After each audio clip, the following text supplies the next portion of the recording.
Hello, everyone. My name is Bianca from the Ukrainian Actors and Actresses fandom. In today's episode of Vertical Voices, I have another actor, casting director, and producer as a guest.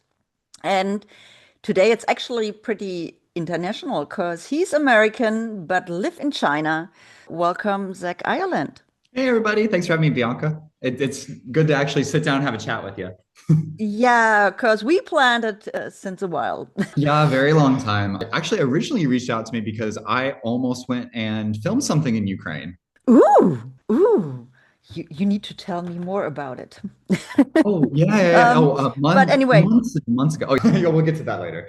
but since maybe the one and another don't know who you are, it would be great if you maybe introduce yourself before we start talking or going into the details. Please go for it. Cool. Hey everybody, my name is Zach Ireland. I am an American actor originally from Nebraska. I've been an actor for about 15 years now. Predominantly, I was living in Beijing for about 9 years or so, and currently I am living in Taipei. I've been in over 40 different television shows, sitcoms. I've been in about 10 feature-length films, about 20 short films. And as of 2023, I started shooting in the vertical space, and I've worked as an actor in about 30 or 40 of those projects. And I've also worked as a casting director and a producer on several as well. Oh, yeah, that's a lot. That's a lot. Mhm. And actually, we both met the first time at the Vatican Connect meeting where you've been the guest. Yeah, yeah, And yeah. since then, we are talking to each other That was about because, 8 months ago, and I had just came off a project called Meet the Mafia Boyfriend, where I was playing the antagonist, and then I started working with that production company as a casting director, and then very quickly as a producer. oh wow, that's quick. And I mean, since you are a casting director, that's actually how we got in touch to each other after Verticon Connect, because you said, "Hey, I know some Ukrainians who live here in China. Maybe you are interested to add them to your fandom." And so I did. And that's how it's all started. And you said you are in around 30 verticals already. That's quite a lot. That's Yeah. quite a lot. And and do you have there, you are not always a lead actor in it, but do you have there a special kind of roles in it that someone would say, hey, I put you in a box. You are always playing this one role or this, or do you always playing something different? I've done lead on a couple of projects, but whenever I've done the lead, I'm always the nice guy who just can't seem to catch a break, and then the girl finally like falls in love with him. The sort of like best friend, knight in shining armor, rags to riches like type character when I do play the lead. But more often than not, I play the villain. A lot of people talk about like villain jail. Hmm. I actually I quite like being just an evil, mean bastard.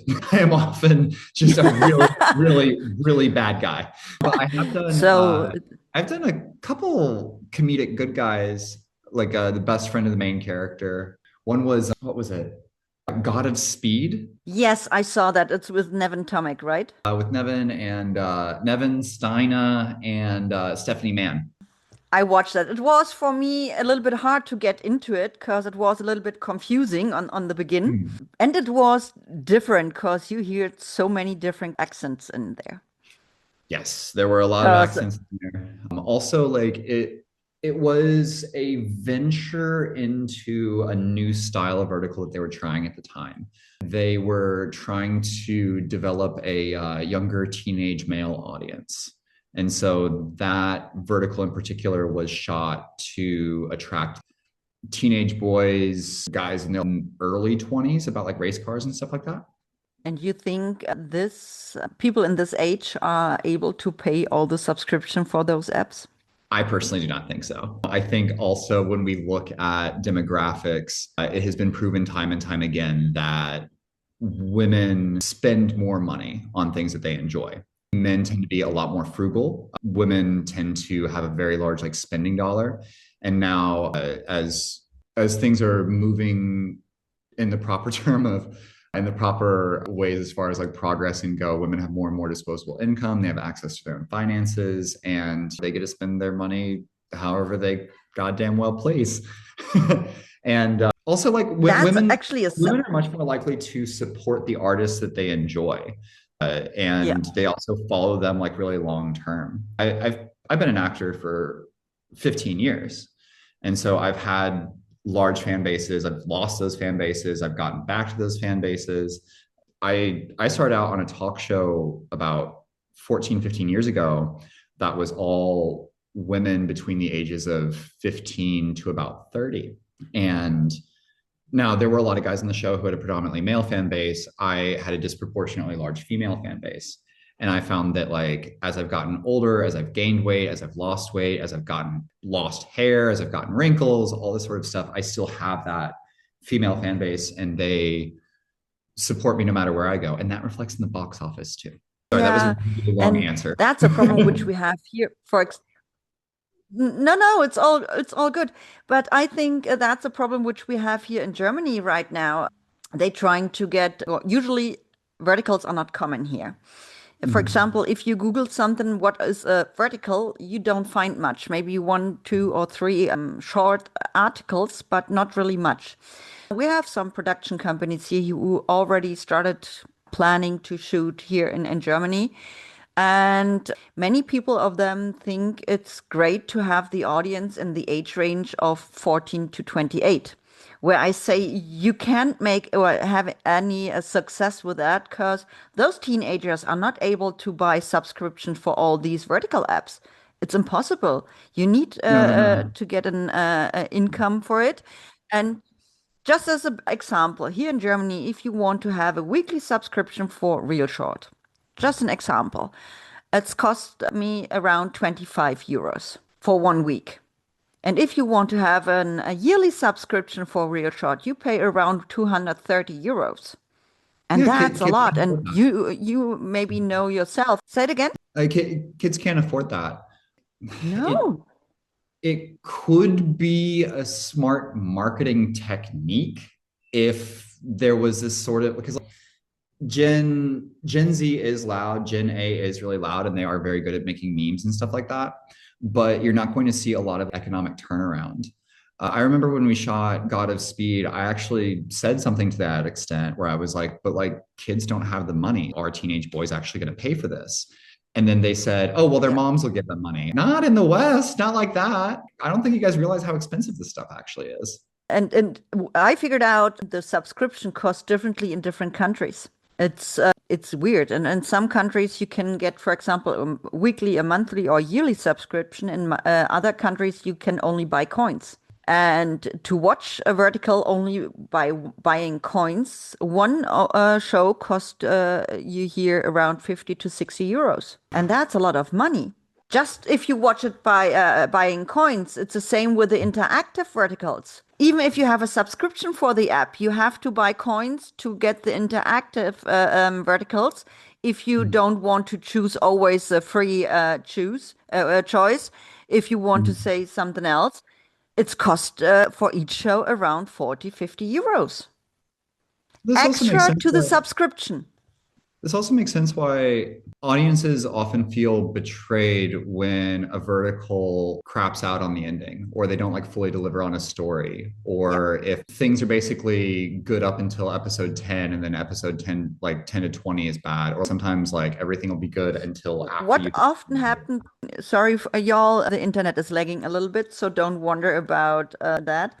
But mostly those advertisements on the first 10 episodes, they put so much into it, everything what could happen. And if you hit the Mhm. paywall and you pay for it, after that, the show or the story flat down. Yep. It's sometimes hard, and at the moment there are so many new verticals out there where, for example, I turn off the vertical after a few episodes if I recognize the story already, because I've seen it already 10 times. Mhm. I'm not interested how to end it, even if it's unrespectful against the crew and the actors, because they're still doing a good job. But I don't want to see everything is repeating again and again and again, Of course. especially if you have to pay so much. And I mean, That's I I understand guess, a production big companies issue.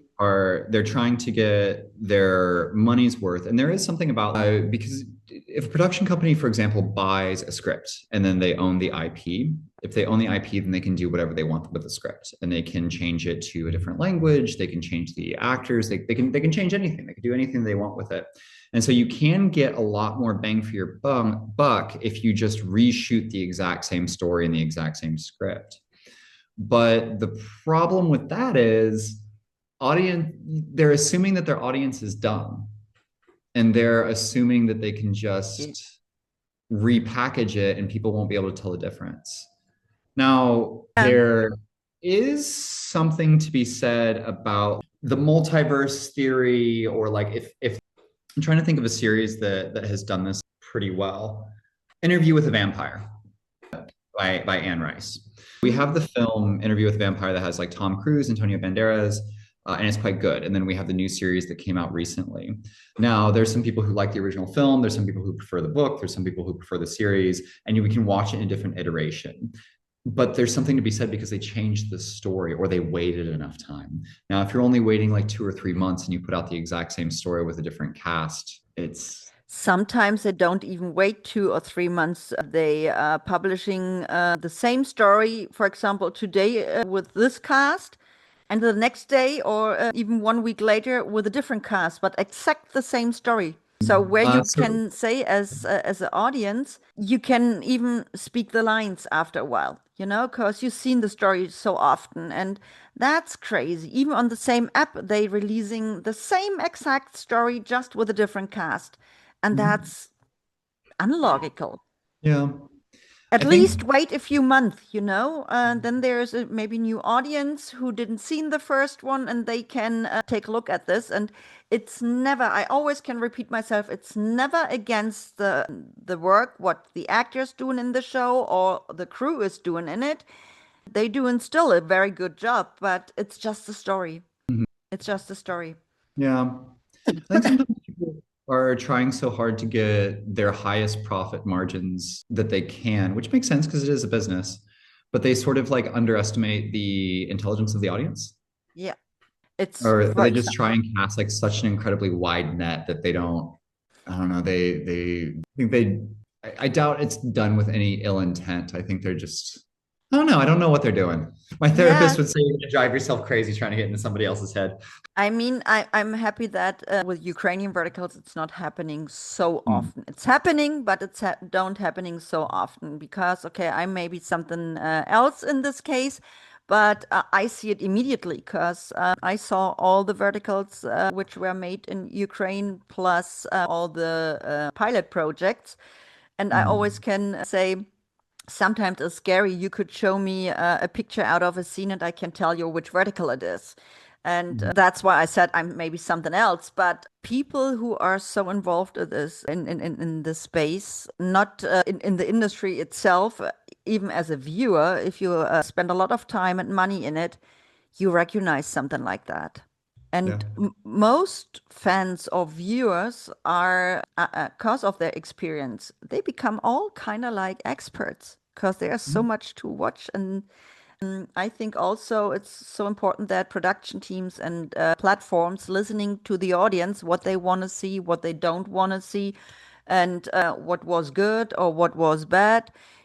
Constructive criticism is a very important thing. You don't have to sugarcoat everything or keep something away just because you didn't like something. Tell it, but yeah, give a of course. reason why you didn't like something. Of And course, I everything's think that's important. very important. There's a woman named Jenny who runs a vertical fan account. It's called, I think it's just called Vertical Drama Shorts.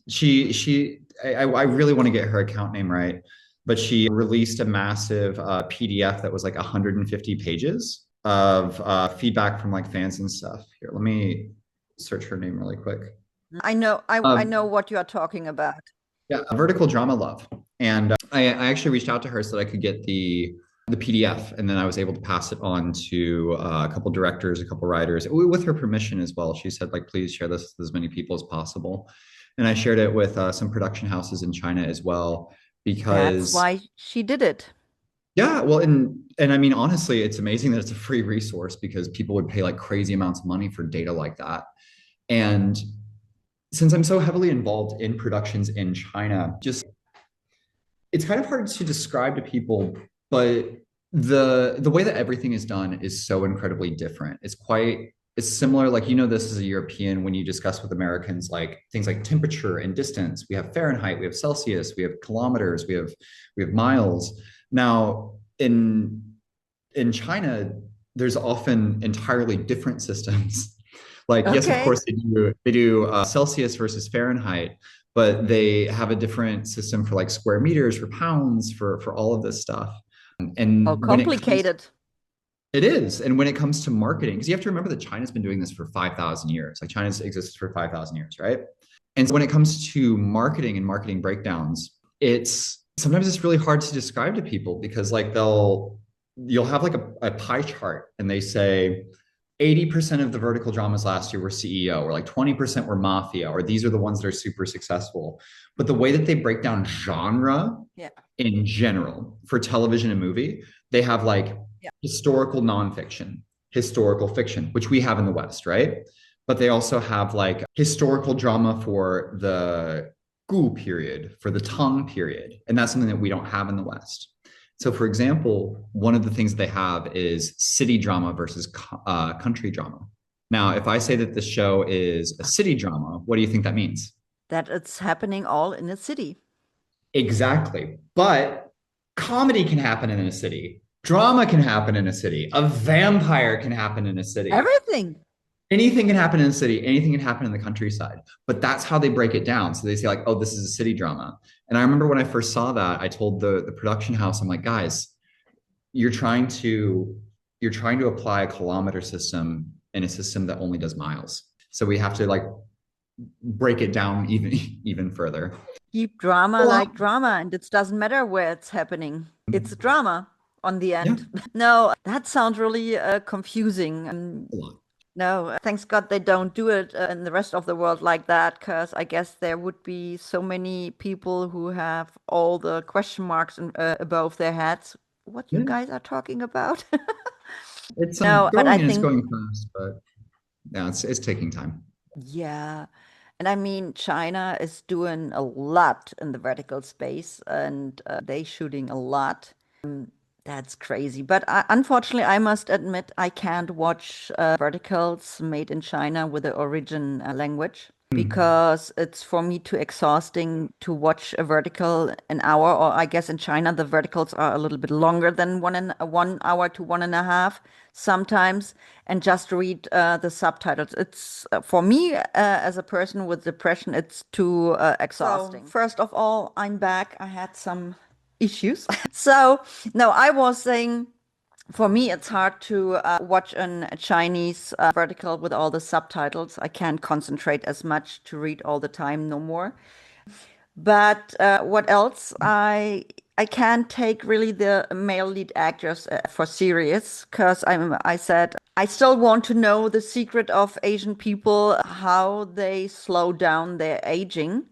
Because sometimes in those Chinese verticals, the billionaire CEO, the richest guy in the world, looks like a Mm. 19 years old. Mm. And Mm. they are so small and thin. And sorry, I can't take it for serious. I mean, I'm a big girl. I'm not just that I have curves. No, but I'm I guess 5'9", something like that. And if I imagine I would be the lead actress, I can't feel safe, you know? And I mean, how can it be that a 19-year-old guy looking or is the richest guy in the world? So I can't take it Mm. serious, you know? That's why I'm not really watching them. But yeah, it's incredible, but still to see how many shows they shoot in China. And the only sad thing is they selling the scripts to the rest of the world and they don't change the cultural aspects of each country. Yeah. Because, for example, in America, if this you see in some verticals, the CEO is entering the building and everyone is bowing down. No one is doing it, you Yeah. know? And especially, I guess, even all these violent scenes, especially against females, it's Mhm. not really common in the Western side of the world either. They have to adjust it always for the audience, you know. And Well, now we they have, talk. Go on. sorry, please continue. No, no, go on. Oh, so now in the past couple of years, about a month or so, some of the bigger platforms and the bigger production companies, they actually set aside a budget called the localization budget. And so this is what we would call in the West sort of like a punch up. So once the script is finalized, and then they need to adjust and adapt it for a different market. Mm-hmm. So I was fortunate enough that on two previous projects, I was able to actually handle the localization. Where three now, That's great. where I found an American scriptwriter, and then I gave them the translated version of the script that just goes from Mandarin into English, but everything needs to be changed for a US sense of humor or a Western like audience. Mhm. Two of which it was handled by Liz Catchings, who is a phenomenal screenwriter and an incredibly talented actress. And she did one drama and she did one comedy. She also worked with another actress, Stephanie Mann, on Revenge of the Cursed Bride to do that localization. And then for the absolute and total gut and rewrite of the comedy that came out after, which was called, oh my God, they changed the title on me. Hold on.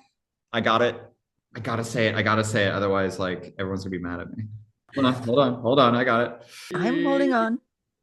I'm not running away. I fell in love with my rival or something like that. Hold on. I heard something about that. Because I'm not just watching Ukrainian verticals, I'm also watching verticals from all over the world. Mhm. And I've seen a lot, but I'm so bad in titles from the verticals from the rest of the world. I mean, I can tell you all the titles of Ukrainian verticals, but the others are a little bit difficult. Okay, I'm getting there. I'm getting there. Hold on. My phone is not working with me. It's like my laptop. Out of control, fake love. I fell in love with my right. I fell in love with my enemy. I guess I've seen it. I'm It not stars sure. Johnny Basil Dua and Rachel McGoodwin.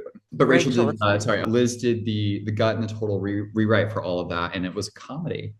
And I kept That's telling them over great. and over, I'm like, you have to trust that we know what we're doing with comedy. And then they're saying like, oh yeah, but it's not funny. It's not funny. I'm like, it's not about what's not funny and what is funny. It's our senses of humor are super different. Like there's Definitely yeah, I mean, when I was there was a while I did stand up in Mandarin, and people would often say that oh my God, the Western sense of humor is like so lowbrow.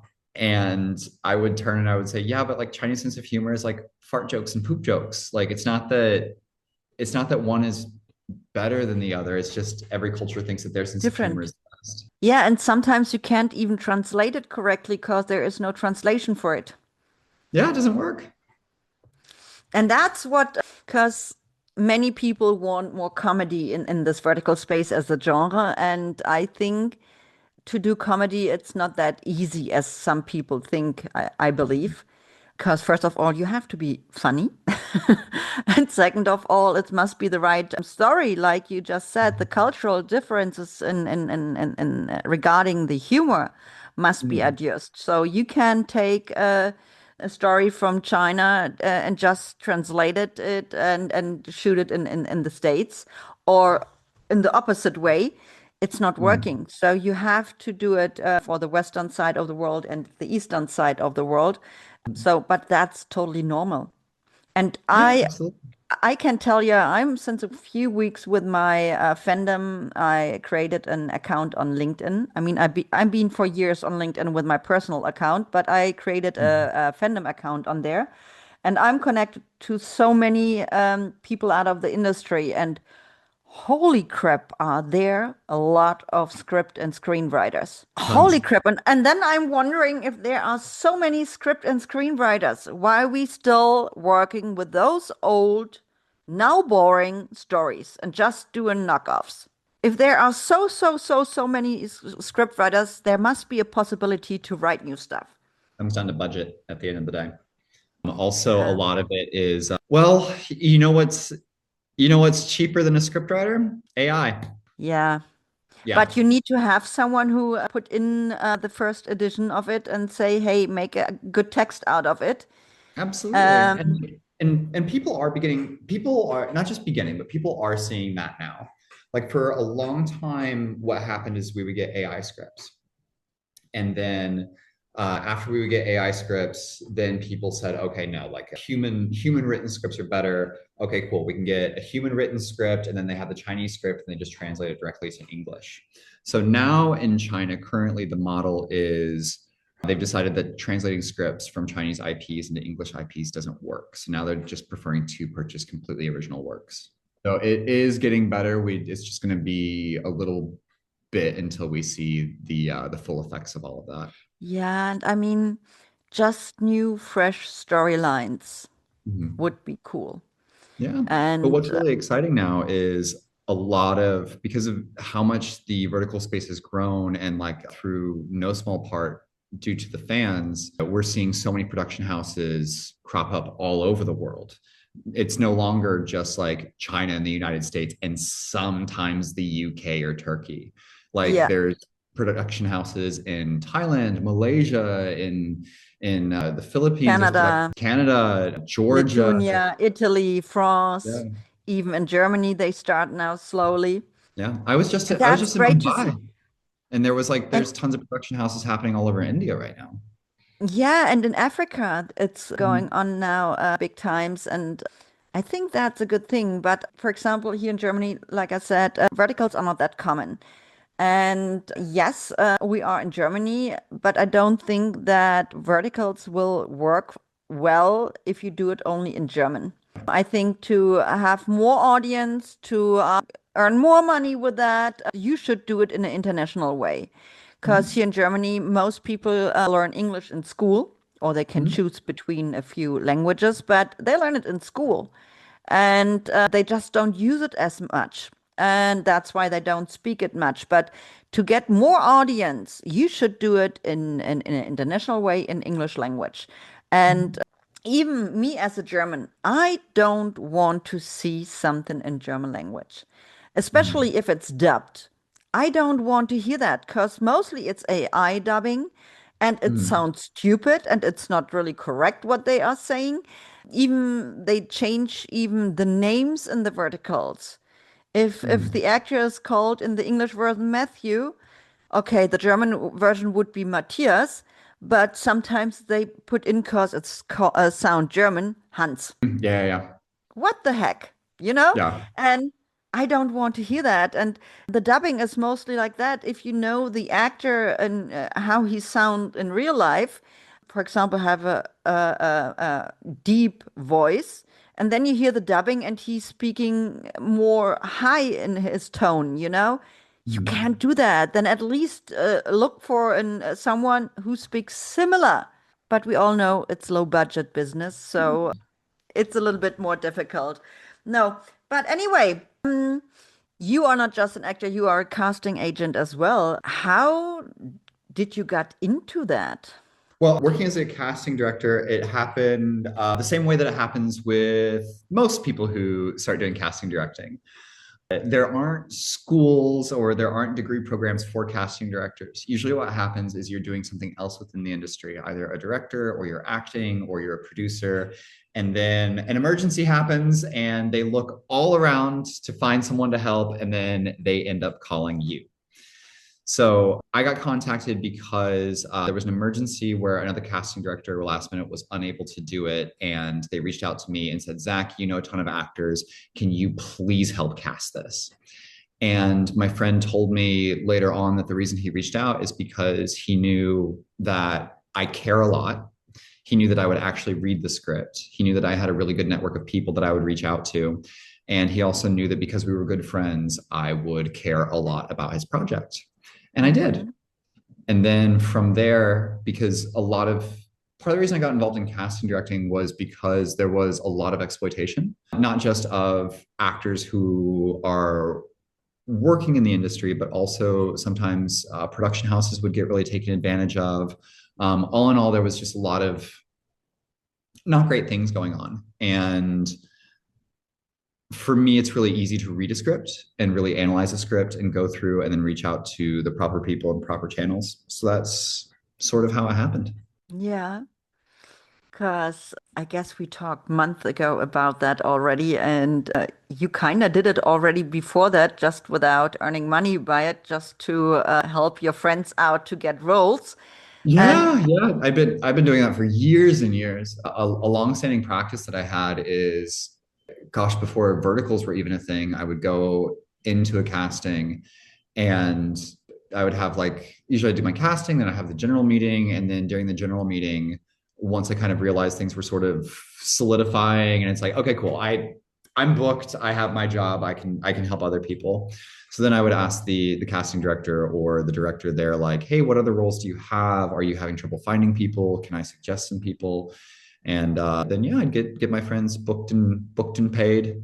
And then eventually a friend of mine told me, like, Zach, you should make money doing this.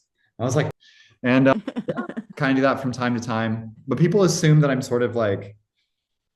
taking a step back from acting and I'm focusing only on casting directing. No, no, no, no. I have decided to add more onto my already very full plate. yeah, and I mean, I can kind of feel you there, because even if I'm not a casting director at all, sometimes I connected already the right people with each other and they want to work with each other. So that's why, for example, I have this format here on YouTube, Vertical Voices. Beside that, I'm talking to the audience and want to know how they got into the vertical space, what part they have in the vertical space, and how they discovered Ukrainian verticals, and so on. I'm also talking to creatives out of the industry from all over the world, and yeah, and if I hear that, for example, my guests are interested to work with Ukrainian companies, production companies, I try to connect. What they're doing on the end, I don't know, but I can try to connect, because even, for example, if Amo Pictures are watching also verticals from all over the world, they can't know all the actors and actresses, for example. And if I just send them a message, hey, look, this person is interested maybe to come to Ukraine to work there or work for you in different other countries. What you're doing, it's up to you, but he is just someone who's maybe interested. Watch out. And I guess it's kind the small begin of a casting director to connect someone. That's that's 100% how it starts. And then before you know it, you get sucked in. You're pouring over hundreds and hundreds of resumes, and then you have actors constantly reaching out to you. Zach, when are you going to cast me in this? Zach, when are we going to do this? And that's the future you have to look forward to. And now, as an actor, I would say I am very interested in working in Ukraine. If you would like to make that connection, I would love to make that connection with them. Actually, I know this information since a while, because you already been in, I guess they reached out once for a role for you, which you unfortunately didn't get on the end. It ended up not working out. I'm not sure really what happened in the end because I reached out to you because the role that they had reached out for, I had already seen the pilot for, and Hmm. I was like, oh my gosh, is someone ripping off this like very heartfelt vertical that I read? And so I reached out to you.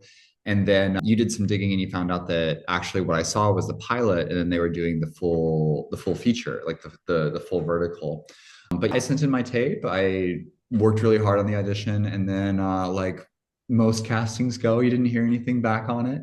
And I don't know if they actually ended up shooting it or what ended up happening with that.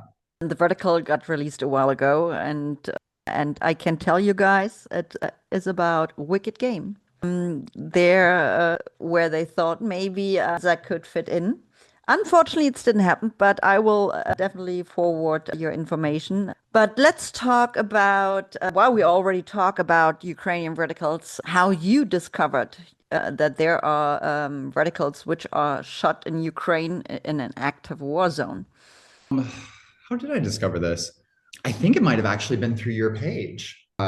Because around the same time we started talking about like verticals, I was like, oh, verticals in Ukraine. I had heard a little bit here and there from other Ukrainian actors that I know abroad and those who work in China. And at the same time, our friend Soraya Roberts had mentioned that Ukraine was doing a lot of cool verticals, a lot of cool stuff in that space. Then I reached out to you and I found a way to watch some Ukrainian verticals.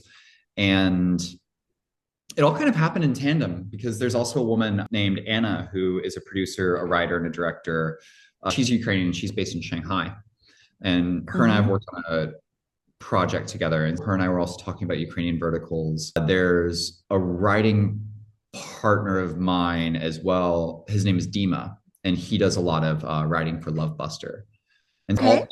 all of these things like kind of happened at the same exact time. And so I became aware of verticals in Ukraine very quickly.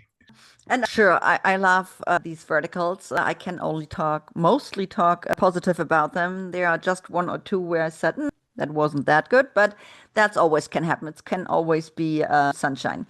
But I think what they are able to shoot in the Ukraine under those circumstances at the moment, and the quality is very, very good. For example, we recording this interview right now, but tomorrow I will publish, for example, a version or a new episode of The Magic Behind Ukrainian Actors with a editor who's working for Amo Pictures. And those information are really great to hear what they are doing to make those vertical, let them, how do you say it? Let them look so cinematic. Mhm. And I like that a lot. And it's, you see recently so many verticals from all over the world where they take more care about quantity than quality. The color of the verticals are sometimes bad. The sound is bad. It's sometimes really hard to watch those verticals. And I think Ukrainian production companies are on a good way to show us how to do it. They take a lot of care. I think also I've run this theory by quite a lot of people, and I stand by it. I stand by it pretty hard. I think part of the reason why Ukrainian verticals are so good and are at such the quality that they are is because there are so many women behind the camera. The vast majority of production companies, directors of photography, editors, all of this, they're women. And one, verticals are shot for a predominantly female audience. Two, women through empathy, because women are often asked to have a lot more empathy than men, just how women are socialized from a very young age. This idea of like, oh, well, you should know better, women mature faster. Women have a lot more empathy.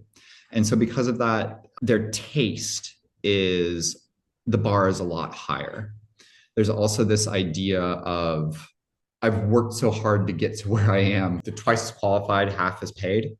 And so the bar and the standard is just a lot higher. I think that's reflected in the art. And there are still enough guys who working behind the camera, but Men are still good at things. Like I'm not saying that men are bad. I'm not saying any of that. now I to perceive that, explain but it, yeah, why it seems like there are more women behind the camera because many of the gentlemen have to serve their country, of and course. that's why they are not there. But they do all such a great job. And I always said I liked if, for example, the director is a female because she's shooting a vertical out of the perspective of a female. But also all the male directors in Ukraine doing such an amazing job. I really, really like that. And they released a few verticals actually, which didn't even felt like verticals. You could even think those movies are made for the TV or somewhere else. You could even watch it in horizontal if they would shoot it in this way, because it didn't felt like a normal vertical with the typical tropes. And I like that. Did you hear it under which circumstances they are shooting in Ukraine? When I was up for the role in Wicked Game, I sat with it for a really long time. I I read the script and I knew that I wanted to audition. Also, I've been trying to work with Anna for quite a long time, but I also because I've wanted to work in Ukraine for years and years. I have so many Ukrainian friends. I have friends from many post-Soviet nations, and I really like the approach to art and style out there.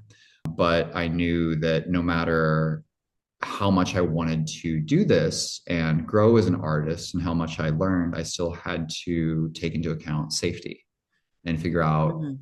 the reality of what it is to Yeah. shoot in an active war zone. And so I reached out to several friends who have been displaced, who live in other nations. I reached out to a few friends who currently do live in Ukraine. And at the same time, I think Kiki was filming Hmm. in Ukraine, and he and I have been friends for a very long time. So I reached out to him as well. And in theory, I'm aware of the conditions that they're shooting in, but knowing about it in theory and knowing about it firsthand are very different things. It's not always that easy, and but I think if you just think about what they are able to shoot under those circumstances and just imagine how it could be if the war ends someday, what they Mhm. are able to do then Of is course. gonna be so good. Is It there, also it also put a lot of things in perspective, I'm sure. It's hard to complain that you have the wrong salad dressing on set when you have other things to compare it to. you said you watched one or another vertical from Ukraine. Can you remember the titles? Honestly, the last time I watched them was about 6 or 7 months ago. You missed out a lot, and I will I give you know. after that some infos which verticals you definitely have to watch because I can tell you there's one vertical in it where I already heard from the audience that until now it's one of the best verticals for 2026 already. Cool. It's Absolutely. I will watch them. the title is Love in Oblivion with Okay. Tanya Slova and Mark Schöttner. Mark Schöttner is German, but live in New York and been already in a few American verticals, but also shot this vertical in Kiev. And it's a very amazing thriller. And this is one of those verticals which don't feel like a vertical at all. Okay. So this one, and if you want to laugh, watch Oh My God, My Husband is a Cowboy with Pierre Loger from France and Tetiana Malkova from Ukraine. You laughing so much. It's a feel-good vertical for me, at least. Sorry. Unfortunately, your friends who live now in China and are from Ukraine, they're not going back at the moment, right? No, my friend Anna, she's been back a few times to, she's producing and she's either producing and directing a vertical right now in Kiev, or she was just producing while out there. But no, Yeah. most of my friends are not going back to Ukraine at the moment. Yeah, I mean, for ladies, it's easier to leave the country and travel around than for males, Yeah. because guys in the age, I guess, from 25 to 60 are not allowed to leave the country. But actually, for example, Amo Pictures just posted recently. They shot last month in February 100 projects. Wow. And I would say it's not just verticals, even all those I call them mini movies on for YouTube, I believe. Because they planning to shoot this year 70 verticals. Yeah. My God, in February they shot 100. Only February. Wow. So, I mean, that must mean that verticals would be one of the largest GDP sectors for Ukraine at the moment. Amo Pictures is the biggest production company in Ukraine anyway. Mhm. Because they don't have just the production company, they have also an actors agency. Mhm. And they doing a lot for their actors who are in this agency. They getting workshops as well. And for example, some of the actors don't speak English at all. They only learn scripts. But recently I figured out there are so many of these actors who actually on the begin didn't spoke English and now they're increasing their skills more and more. And they Right. always have a native speaker on set who help them to pronounce something correctly, etc. And they have also once a week English speaking club. Oh, cool. And because the leader of it, it's Hugh Hannelly. He is originally from New Zealand slash UK, and he moved there, I guess, 2.5, 3 years ago to Kiev, and it's great to see. And I mean, in my formats on YouTube, I always had problems to find guests because most of them wasn't sure about their English skills. They couldn't do a Mhm. conversation and or are too shy to speak in English. And I finally found someone who's joining me sometimes in my interviews or in my Mhm. conversations who can help out. And for example, tomorrow, the interview which get released, she only had to translate twice and only one or two words. So actually, she was just a nice decoration in this interview, but at least I had her just in case. And that's amazing to see because unfortunately, I don't speak Ukrainian. Yet. But that's a huge opportunity for me to pull more people into the right spotlight to be seen and not just the actors and not just the big shots in this business. Sure, we Mhm. all love the big shots, but I think all the actors who playing side roles need to be seen too. That's why I recently published an interview with a makeup artist. Tomorrow comes the film editor. I had a script writer, and that's so important to show these guys as well, because they Yeah, of deserve course. the appreciation of their hard work as well as everyone else who's working on those projects. 100%. Storytelling is a team project, right? Yeah, just a team make this project perfect, you know? Not just a single person. Now, do you have any more questions about Ukrainian articles? Not really. I mean, like honestly, I'm just excited to see where it goes. I guess what are the main platforms, the main apps that people would watch Ukrainian verticals on? Yeah, thanks God there are only 7 apps where Ukrainian verticals are published on official. Some other Mhm. apps got the stories somehow, but it's not official. We have My Drama and Drama Shorts. Those are Ukrainian platforms. My Drama is owned by Holy Water. Maybe you heard it already. Drama Shots is owned by Story by Tech. Then we have Real Short, Drama Box, Good Short, Drama Pops, and Drama Wave. Okay. Those are the apps where Ukrainian verticals are published on. Okay, cool. Oh no, sorry, I forgot something. We have 8. Drama Bay. Drama Bay have 2 verticals on there as well. Cool, cool. But most verticals are on drama shots. I guess over 40, 50 are only on drama shots. But you can see it on my Instagram profile. Sometimes I'm posting an overview which verticals are made in Ukraine, sorted by the platform where you can watch it. So that it make it more easy for the audience to find all those good stories. And I'm really glad that there are not more apps because Too many. if I It's told way you too many. I'm jobless, I can't afford all the subscriptions, you know? And Yeah. then I'm glad that we are not being on so many apps. And I mean, I don't know how many vertical apps are out there. I guess around 120, 150 or something. And it For feels sure. like every single new show which get released feels like there's a new platform. Yep. It's That's far too many. It's crazy. far too many. It's divided the market way too much. Yeah, that's so crazy. And I mean, I wish there would be less vertical apps. Mhm. And not every vertical app make it possible to make a subscription. You can mostly buy, well, there are a lot of vertical apps where you can only buy coins. And if you want to watch something by buying coins, it's more expensive than a subscription. It's And I crazy. think it is, and like I genuinely think that people need to realize like the vast majority of people who watch verticals are working class people, and they're spending their hard-earned money to watch Yeah. these quite expensive shows, like much more than like a movie ticket or a subscription to Netflix or HBO or something like that. And I don't know it. I'm Most constantly. subscription, sorry, most subscriptions are more expensive than a Netflix subscription. I know, and that's I I think about that whenever like I'm on set and I hear somebody say like, "Oh, it's just a vertical," or like, "Oh, it doesn't matter. This happens after the paywall. Oh, it's fine. Doesn't really need to make sense."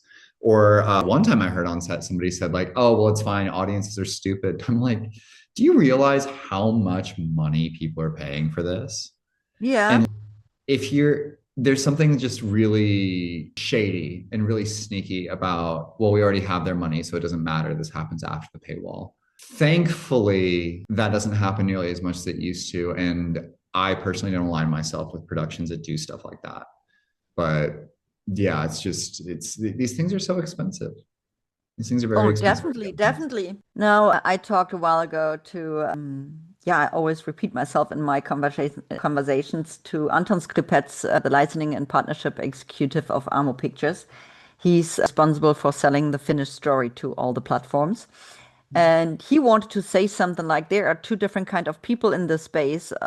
On the one hand, there are the investors. On the other hand, is the audience. And I said, hold on. The audience are investors as well, because we paying a lot of money. And if I just think about all the review pages, which doing such an amazing job, all of them. Some of these ladies, I guess, if I remember correct, one of them have, I guess, 10 or 11 yearly subscriptions to different Mm. apps. And if you think about mostly one yearly subscription is mostly around 200, 250 euros. Whoa. Oh, so we're looking at like, oh, I should be able to do that math quicker. 2000 US dollars, 2000 euros. Jeez. I mean, Yeah. I guess there are some apps, I guess Candy Jar, I heard, or was it Wigloo? One of my friends, I guess she said it's 70 euros a year. That's a great price, you know? Yeah. But if you think about mostly they are around 200 euros for a yearly subscription and a little bit Mhm. more, how much money that is. Yeah. Yeah, it's a lot of money. And the market's just getting And more and more divided. I think like eventually there might be a point in which some of the apps fall off, but it's really hard to say. Because I mean, I feel like whenever I shoot one, I just hear about another app that's happening. yeah, because everyone wants to jump on the bandwagon. I mean, it's Yeah, of understandable. course. They want to get involved in that too, you know? But and I mean the big shots of the vertical apps lately they post sometimes a day three or four new verticals. They bringing out so many new verticals and they just take care of quantity, not quality. Because I Mm-hmm. turn off a lot of verticals after a few episodes sometimes because it's caused out of a few reasons. Like I seen the story for the 5,000th time. The Mm-hmm. sound is bad, the light is bad, there's dubbing or something, or whatever, or too violent, unnecessary banquet scenes. I turn it off. I don't need to see that.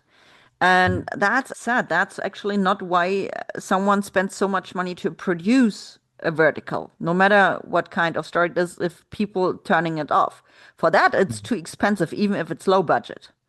Yeah. I mean, like it at the end of the day, it sort of comes down to the almighty algorithm, right? Like we have this phrase in Mandarin, right? And I realize, of course, like not all productions happen in China, but if we want to understand how a lot of these apps work, it's important to go back to the main source of where verticals dramas came out of. They originally came from China in like 2018, 19, 2020, right? And so a lot of the apps are run by Chinese companies. Now, I always tell people if you want to understand China and understand China very well, there's a really great phrase that's "cheng da chu tou niao," which means the bird that sticks its head outside the bush gets shot first, or the nail that sticks out the most gets hit, right? What do I mean by this? I mean that people can be very risk adverse. So until they see that something works, until they 100% know that something works, they're very rare to try it themselves because they want to see someone else gamble with their money before they gamble their money first. And so Yeah. that's why we see so many storylines of werewolf, so many storylines of CEO, so many storylines of hockey. It's like one does well, and then immediately 50 other people rush to recreate it. Yeah. They don't realize they're dividing the market is the problem. So part of the The reason why problem YouTube verticals do so well is because it's all new, it's all fresh, it's all original ideas. Yeah, there lately are a lot of sportive verticals, and just a different sport, but exact the Yeah, same storyline. yeah, because people like they don't. I mean, none of them are Westerners, right? So they see that something's working, but no one understands exactly why it's working. It's I Hmm. have a massive prediction because with the huge success of Heated Rivalry that happened with Crave Productions, and went on to Showtime in quarter 1 and quarter 2 with a lot of verticals. We're going to be seeing a lot of LGBTQ hockey verticals because they won't know, did it work because it was hockey? Did it work because they were two men? Like, why did it work? But at the end of the day, the reason it worked is because it's authentic and it's original storytelling. I mean, I like that a lot that there are so diverse stories and we take everything what we can, what we should and what we can get. Because this is something fresh actually, but I don't like if someone said, okay, the first story we published made a lot of money. So now let's do 10 more stories with exact the same subject, just small adjustments and a different cast. It will work exact the same. Yeah. That's stupid. That's stupid in my eyes. Just be more, yeah, do something fresh, you know? Yeah. Be original, be Because daring, be bold. Fortune favors the brave. yeah, especially if, as a viewer who joined the vertical space beginning of 2024, I seen a lot. I seen around 1,200 verticals so far from all over the world and a lot of mini movies on YouTube. And if you've seen the stories already for the 5,000th time, it's getting boring. You don't watch Mhm. it, you know?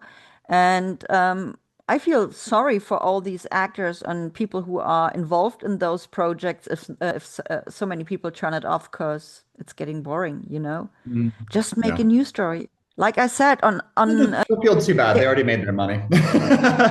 yeah, and that's the same with actors. I heard, unfortunately, you actors don't get that much money for shooting this, and there are differences between who get how much. And but the app makes so much money, but don't give afterwards if it's become a hit something to the actors as well. So you get paid only once and don't get Mhm. any money after that. As a casting director, how is it for you? I assume you are responsible for. I can't speak say this word. Negotiations. Yes, thank you. Oh Mhm. Lord, with this word I always have a knot in my tongue. You doing it for the actors and production companies. How is it? I mean, you don't have to go in so deep details, but is it true that there are differences between what the male lead get, what the female lead get, or the antagonist and so on? Are there really so big differences, or how do you handle this? Yes, there are. So, the first thing I want to touch on was when you mentioned not getting residuals. That's the word for like something comes out and then you make a percentage of like the viewership and stuff like that. Yeah. So, a lot of people think that that's something unique to the vertical space, like not having residuals. But to be honest, like that's something that has existed in a lot of Asian filmmaking for a long time, even 12, 13, 14, 15 years ago when I was doing some of my first television shows, feature films, stuff like that. I don't get residuals for any of that. Now, that does reflect that my day rate is quite a lot higher than what it would be if I was in the West and I was making residuals. It's not something completely new or unique to the vertical space. It's just kind of like how that was done. Now, in the West, with the advent of Netflix and Prime Video and those streaming services several years ago, there was actually a huge scandal because they didn't want to pay them residuals either, or they wouldn't disclose how much money or how many views television shows like Orange is the New Black was Mm. getting. And we're still seeing the effects of that today. Now, to answer your more exciting question, though, are we seeing pay gaps reflected by gender or reflected by experience? Yes, yes, very, very much. Now, the unfair answer to that is women have to work twice as hard to get half of what men get. Mm-hmm. And women are socialized with this. We see it at a young age in kindergarten, but as women get older and they work in professional fields, we see it more and more, and especially with acting. Because as actors, we're constantly trained and told you always have to be learning something. Abigail Grace Fawn is a really good example of this because She spent 2 weeks learning how to play the cello for a role. She spent several weeks doing ballet to learn how to portray a ballerina. And Mhm. she's gathering all of these skills that make her an incredibly unique and very, very talented artist. And it's hard to compete with her because she's the only person that can do all of these different things. Now, because it is so much harder for women, there are so many women who are like Abigail, like Liz Ketching, Stephanie Mann, Natalie Collins, like these women who train, speak multiple languages. Soraya Roberts, who can ride motorcycles, who can do MMA fighting, who can also ride horses. Yeah. There's so many people who can do such a wide range of things. Now, production houses and casting directors see that and they say, well, why would I pay $1,000 for someone that I could hire for 500 or 600, or I could push it even lower and even lower. And they will push it because you can still find talent at that level because people are so hungry and they don't get the opportunities because they don't have as big of resumes. Now, as a casting director, you have to say to yourself, is that ethical? Do I want to be a person who does that? Mhm. For me in particular, I have several rules if I am going to partner with a production company, and one of which is that we have to have equal pay for equal labor. I will actually go and I will break down. So I won't allow a male protagonist to make more than a female protagonist on a project. It's the same thing for the antagonist. If the Mhm. male antagonist is at this rate, then the female antagonist has to be at this rate. Now, I have also gone back because I got pushed once where they said, well, we can only get a guy for this rate, but we could get a woman for much lower. We should push it. We should push it. We should push it. And I told the production company, I'm like, we can do that. You are more than welcome to do that. However, for me personally, and this is how I phrased it because I was working with a Chinese production company. I said, with the advent of Me Too and in the West, we know that there is a massive pay gap between men and women in the United States. But we live in China. So do we want to do that? Because I heard that China doesn't have pay gaps like that. And I personally believe that we should pay men and women for their equal amount of labor. And then everyone in the room was kind of like, oh, no, you're right, you're right. And then I actually went and I calculated the amount of labor that was involved, like how many lines the woman had versus how many lines the man had. And I actually came back and I said, well, according to this, we actually have to pay the woman more. So to date, currently, on every product that I have been the casting director on, our male lead has not made more than the female lead. But what has happened is the female lead has made more than the male lead. But I also argue that it's fair because she had over half the lines and she had many more work days. But that's amazing. That's amazing that you take care of that because I think it's not just in the acting industry, it's all over in all kind of profession that it's Mm. like that. And I mean, we are in 2026 and we should become there more equal. Yeah, I mean, I had a project years and years ago where I was the lead actor and I only got the job because a friend of mine had reached out and she was cast and she wanted to work with me. So she got me the job. But then when I went into the negotiation, because at the time I had a very large following online and I'd been working a little bit longer. And I found out that they were actually offering me 5 times her rate. Okay. And I told them that I can't in good conscience accept this because if I'm 5 times her rate and she's doing the same amount of labor that I am, it makes me deeply uncomfortable. And then they said, well, you should worry about your own paycheck. Like she negotiated this, she's fine with it. And I'm like, she negotiated it because she didn't know that she could get this rate because I know the exact negotiation tactics they used with her, they were using on me, but I had been in the industry a lot longer. So I know what the actual budget is. And so she doesn't know what she can ask for. So eventually I just told them, I'm like, okay, well, we can do this. No, they didn't offer me 5 times my rate. They offered me 10 times her rate because what I ended up getting was 5 times her rate. Sorry, they offered me 10 times her rate. And I told them, no, I'm only going to do this job if her and I make the same amount of money. And then they said, well, if you want to split your rate with her, you can, but we're not going to pay you both this number. Yeah. And so they called my bluff and they didn't think that I was actually bluffing. And I told them, I'm like, yeah, we'll split the rate. And then suddenly they're like, no, no, no, we're going to find someone else. We're going to find someone else. I said, okay, I wish you more than luck. And then I got a phone call from her about an hour later. And she told me that they had come back at her with a higher offer and they said that they wanted to work with me. But they had told her a different story where I was being difficult or something. But when I found out what the rate was, because I didn't want her to think that essentially they were offering her pennies and I didn't want her to know that they were offering her that essentially. I wanted her to think that that they found extra money somewhere. Oh, Now, wow. on the topic of pay discrepancies, sometimes there are moments where, for example, if a budget is very limited, and now I personally believe that we can pull money to get people a fair rate. Yeah. Now, if there is a project where they, for whatever reason, absolutely need a big name, like they want like Tay Diggs, for example. Now, it's going to be really hard to pay Tay Diggs and then the woman opposite him the same rate. Now, there are things that can be negotiated where, as long as I believe in being really upfront and just saying, like, hey, you are getting a fair rate, but there's no way we're going to be able to match this. Yeah. But I think what you are doing, it's a right path, and many people should look up at you, how you doing it, and maybe do kind of the same, because the other people deserve it to get the same rate, you know? I'm And trying my hardest. It is difficult to convince somebody to make less than they normally make. Like, if there's a man who's used to making like 1,500 or 1,600 a day, and to suddenly come to them and be like, hey, you but get what if I only took some of that 1,000. money and I paid somebody else?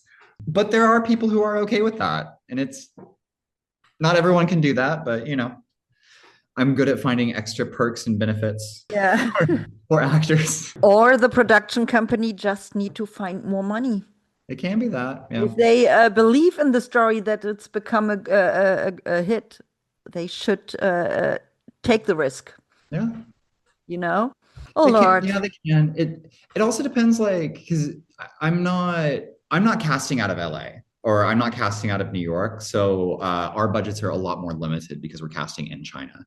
Because we also have to factor in like plane tickets, we have to factor in like, if it we can't spend 75% of the budget on actor salaries. Yeah, that's correct because you have to get the actors to China. So, is it hard actually to get actors from abroad to China to shoot there?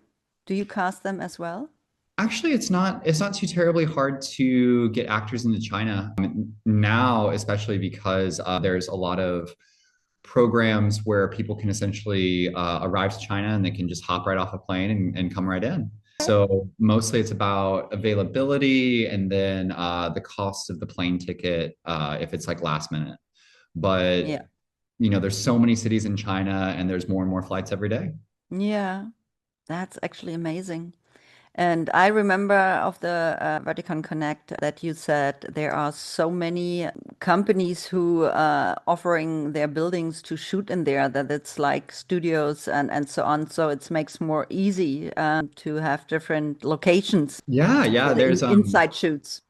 for a long time there was this pretty famous film city called Hengdian where they would shoot a lot of period dramas for China. And so they would have two scale life-size replicas of like parts of the Great Wall, parts of the Forbidden City, parts of Wow. the Forbidden Palace that existed as actual historical landmarks that used to have kings and queens in them, but now they sit as like UNESCO World Heritage sites. So you can't shoot in a UNESCO World Heritage site, but they just recreated that in a different city. And now, Yeah. because there was a massive like real estate boom about like 10 years ago, so they built all these like huge shopping malls or apartment complexes. But then when that bubble sort of burst, they had a lot of locations that just like weren't being used. And so they've repurposed a lot of shopping malls into film studios. So you can like go into this old shopping mall and in a 10-minute walk, you can walk through like a hospital, a prison, a news desk, a burger joint, like, and it just goes like all the way Yeah. through. It's really quite cool. That's amazing and makes it, I guess, so much more easy. For example, recently in Ukraine, there is a new vertical which got released. It's called Sultan's Heart. And I'm a totally fan of one Turkish series which came out many years ago. And it was very famous and popular, but also on the same side, many people have been against it because it showed the story of Sultan Süleyman the First of the Ottoman Empire, and he had a lot of women. And Mhm. so the culture in Turkey, many people didn't like it, but I love it. And I was binging this show. I mean, you can watch it on YouTube, unfortunately only in Turkish, but with English subtitles. And they have around 140 episodes, and each episode have the length of around 45 to 60 minutes. And Whoa. yeah, and I was binging it, and I even watched it while I was in the office working and had it beside because I needed to watch it. And for me, it's so special because I love not verticals, movies itself, which have something to do, which is realistic, what really happened once, you know? And as a child, my parents and myself, we traveled around Europe with a caravan. So I've been often in Turkey, and I didn't knew it at this point, but after I watched this show, I figured out I been at many places which are in the show.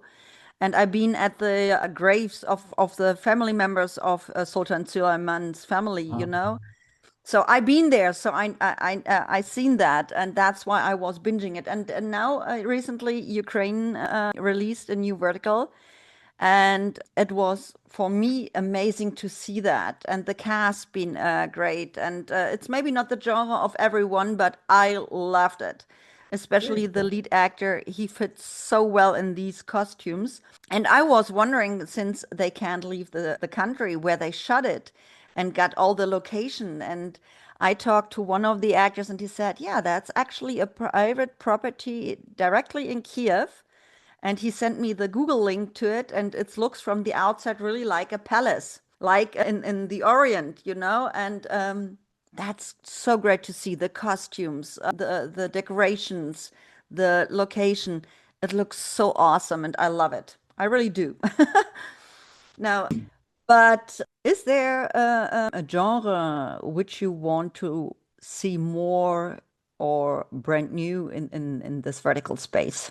I'm really excited for a lot of comedy that's coming up. Yeah. But I think with comedy, it's going to be very delicate because if we're shooting for a Western audience, we need a lot of Western eyes Yeah. to accurately represent like what is funny to a Western audience.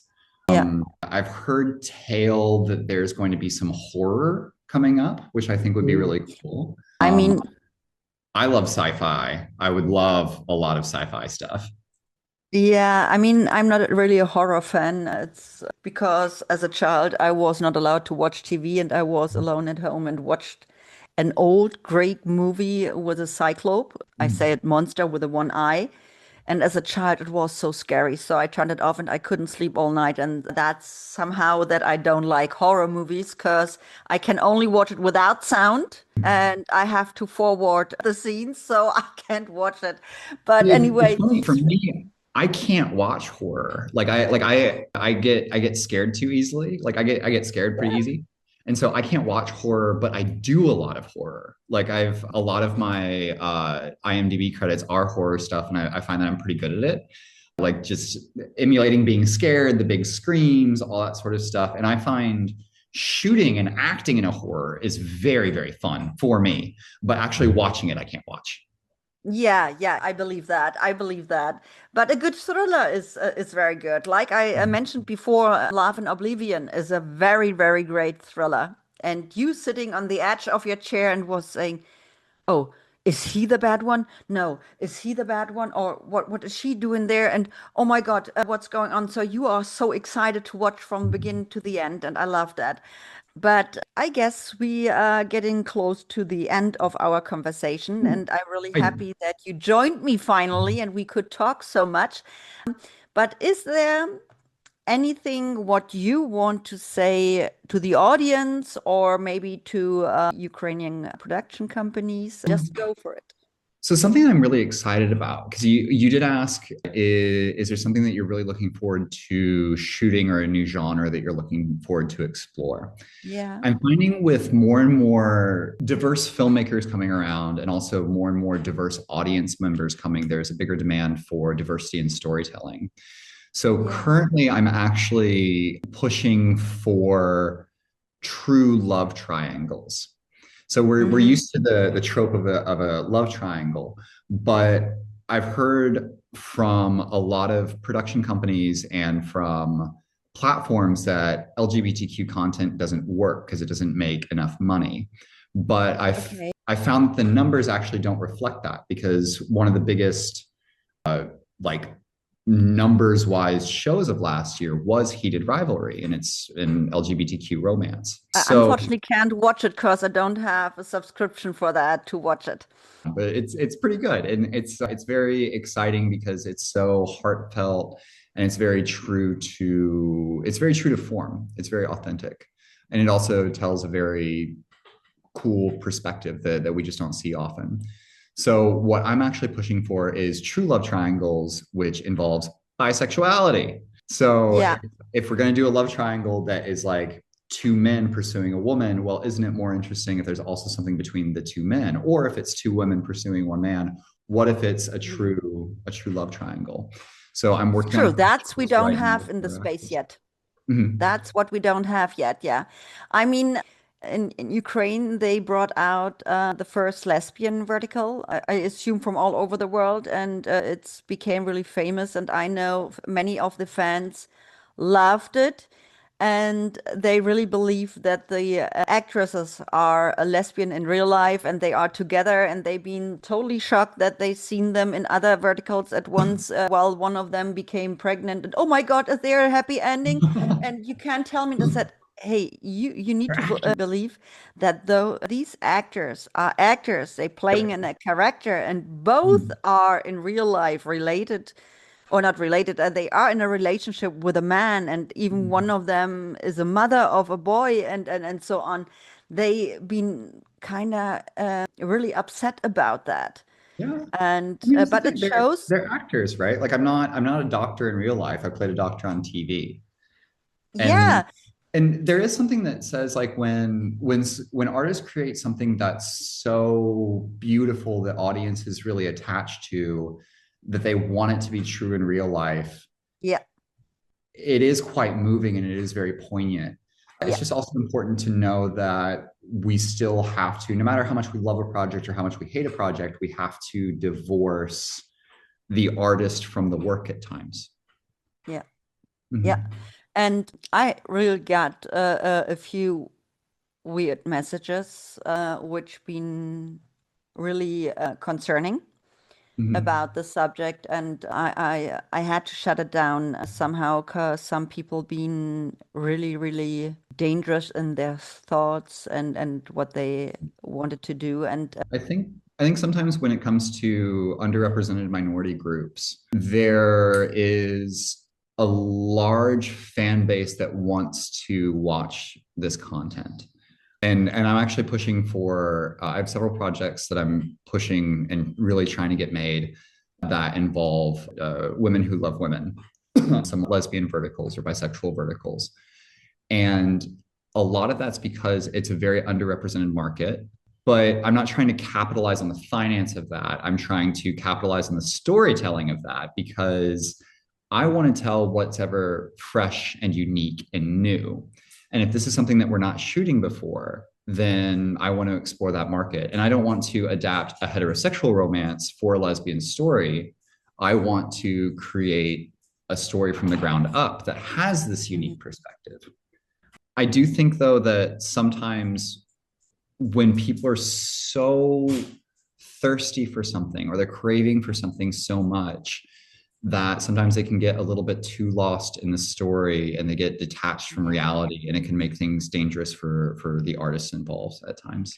Yes, I mean, one person, she didn't watch the full show and wanted from me to know if there's a happy ending, because she's seen one of the actors in the other show where both played in, and one of them became pregnant. And I told her, you have to watch the show. I'm not telling you how it's ending. No, I need to know it before, because if there's no happy ending, I would die and she would hurt herself. Yeah. And but I had to shut it down because first of all, I don't let me someone threaten me. Yeah, of You have to course. Of tell me, course. or I'm hurting myself. And it's really hard to see something like that. And I mean, I hear that and like I think it speaks to a much larger problem in the vertical space where it's like when we watch like Law and Order or we watch traditional television, if there is something like self-harm or if there is like sexual assault, there's a trigger warning yeah, beforehand that says, you know, this episode contains X, Y, and Z.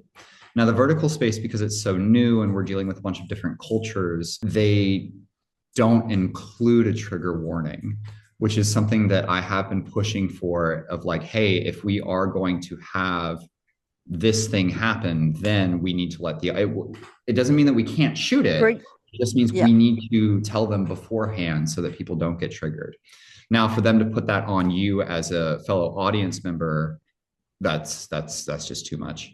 Yeah, I'm not sure what the actors received for messages, but I told the one actress about that, and she was shocked. And I said, "I'm sorry, I didn't actually wanted to tell you that, but it felt like I have to say that." And I mean, I had to block on the end this person because she didn't wanted to stop that. But Mm. I'm unstable to deal with something like that. And no, people need to understand that these actors are great actors. They playing a role, and it Yep. has nothing to do with their real life. And even if there is something like that in real life, their private life is not our business, 100%. 100%. you know? And And yeah. it's funny too, like the amount of times like because I've played LGBTQ characters, I played heterosexual characters, but I've never been asked about my sexuality if I'm playing like a straight character. I only ever get asked about my sexuality if I'm playing a gay character. Hi, yeah, Oh, and now you get some loving. yes, yes. And she is a girl, so no rumors out there. I don't know. It's an interesting thing. I think at the end of the day, we just need to remember that like there's an actor in Grey's Anatomy. I forget his name, but he was on a plane and he plays a doctor in Grey's Anatomy. And he was on a plane and there was a medical emergency and someone was like, "Is there a doctor? Is there a doctor?" And several people looked at him and he said like, "The one thing you know about me is that I'm not a doctor. You know that I'm an actor who plays a doctor on television." Yeah. Yeah. No, that's difficult. But we will see where this all go, and I hope that the diversity which we have in this industry keep going, because we shouldn't stay so stereotype like, and it's important to see different things, you know. Yeah, and But we want new stuff and we want fresh things. And so there's whole markets out there that are unexplored, whole genres of storytelling that are unexplored. yeah, yeah. But to your Ukrainian audience that you have out there, if I had one thing I wanted to say to them is put me in something. I would love to come out. I would love to come out to Ukraine and shoot something. So, guys, be sure I will send you an email with all his contact details. And I mean, back then I already spoke to the director of the show and showed her your profile and so on. But I will remind them. Thank you. I appreciate So that. I will cross my fingers. Mm. Oh, there's someone needing some love. I know she's so demanding right now. She's just the entire time she's just been sitting here. Now she's cropping up. Yeah, we're talking for a while now, so I think she's giving me a very not so subtle hint that it's time for me to take her for a WALK. yeah. Yeah. Don't say the word. Actually, I can say it in English and she won't react. If I say it in Russian, they'll freak out though. No, but anyway, Zach, thank you so much for your time. Of course, And thank I you, enjoyed Bianca. it Thanks for for extending real. this invitation to your platform. I enjoyed it very much. Yeah. And We are gonna talk soon, and I guess maybe regarding what we talked before, I maybe will annoy you there to get more information. Please do. I'm more than happy to. Because I want to learn so much about this industry, not just what's happening in the shows, but behind the camera. And you can give me some infos because you were one of the first people out of the industry who said, Bianca, with your platform, you should become a casting director. You should absolutely be a casting director. You should 100% be a casting director. And then from casting directing, you could even go into production stuff because you have the network. And in creating stories, one of the biggest jobs of a producer is getting the team together. And then when you have the right team Mhm. together, it sort of runs itself. I mean, I have kind of experience, I guess 10 or 11 years ago, I was at few sets for music videos Mhm. and I took over the production assistants and took care of that. So it's not that I don't know what's going on set and for what we have to take care of and stuff like that, but I need to learn so much, and I would love to be involved somehow. So I'm working on that and have to brainstorm. I'm here to help as a resource. Yeah, that's great, and thank you. Mhm. But since it's in the evening in Taipei, oh God, I pronounce it wrong. Nope, that's Taipei, perfect. Taipei. Taipei. I will say have a great evening. Thank And you. And you enjoy your day, Bianca. yeah, I will. I will. Thank you. And we talk soon. Talk to you later. Bye. Bye.